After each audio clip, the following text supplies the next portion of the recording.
AI agents. You hear that term everywhere, right? And it can sound super complex, like something only a team of developers could ever touch. But here's the thing, they're way more accessible than you think, even if you have absolutely zero coding experience. So let's dive in and actually build your very first AI agent, step by step, no code required. So here's the game plan. We're going to start with what an agent even is, then we'll break down the 3 simple parts that make it tick. After that, we'll get hands-on and build one. I'll show you how to fix things when they go wrong, and finally, we'll look at what's next. Okay, let's start with the biggest point of confusion right off the bat. What's the real difference between a true AI agent and the simple automations you might already be familiar with? Honestly, the best way to think of an AI agent is as a digital employee.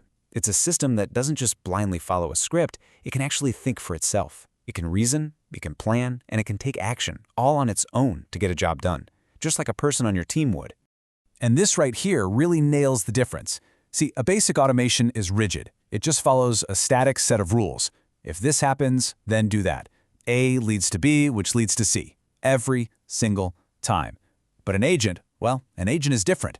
You give it a goal, it knows it needs to get from A to C. But that middle part, the question marks, that's where the magic happens. The agent reasons and decides for itself what the best path is to get there. So how does an agent actually do all that reasoning? It might sound complicated, but believe it or not, every single AI agent out there, from the simplest to the most advanced, is built from the same 3 fundamental parts. First up, you've got the brain. This is the large language model, like GPT-4, that does all the thinking. Then there's memory. This is what lets the agent remember what you've talked about and keep track of the context. And finally, you have the tools. And this is the really exciting part. Tools are what allow the agent to actually do things in the real world. So the tools are what give your agent its superpowers. It's how it plugs into all the other apps and services you use every day. We're talking about checking your Google Calendar, sending a sales follow-up through Gmail, pulling your marketing data from a Google Sheet, or even connecting to something super specialized, like NASA's data, through an API. All right, enough theory. We've covered the what and the how. Now it's time to get our hands dirty and actually build something. Let's see how these components snap together to create a real, useful agent. But wait, before we build, we got to talk about one little 3-letter word you'll see everywhere: API. Don't let the name scare you. This vending machine analogy is perfect.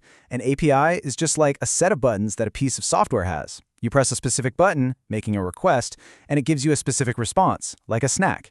You don't need to know how the machine works inside, you just need to know which button to press to get what you want. Okay, so what are we building? We're going to create a personal trail run recommender.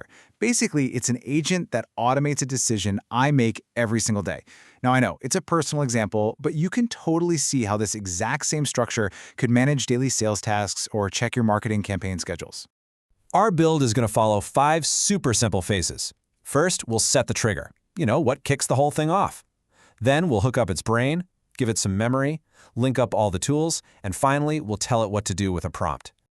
And here's the specific toolbox we're giving our agent. It can check my calendar, send emails, get the weather, and read a list of trails I have in a spreadsheet. But check out that last one, a custom API.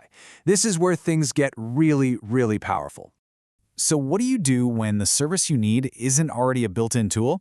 No problem at all. You can connect to pretty much any public API out there. It's actually simple. You just find the service's API documentation, use their tools to create a special link that gets the data you want, and then you just paste that link into your workflow. It's not much harder than using a pre-built tool, and it opens up a whole world of possibilities.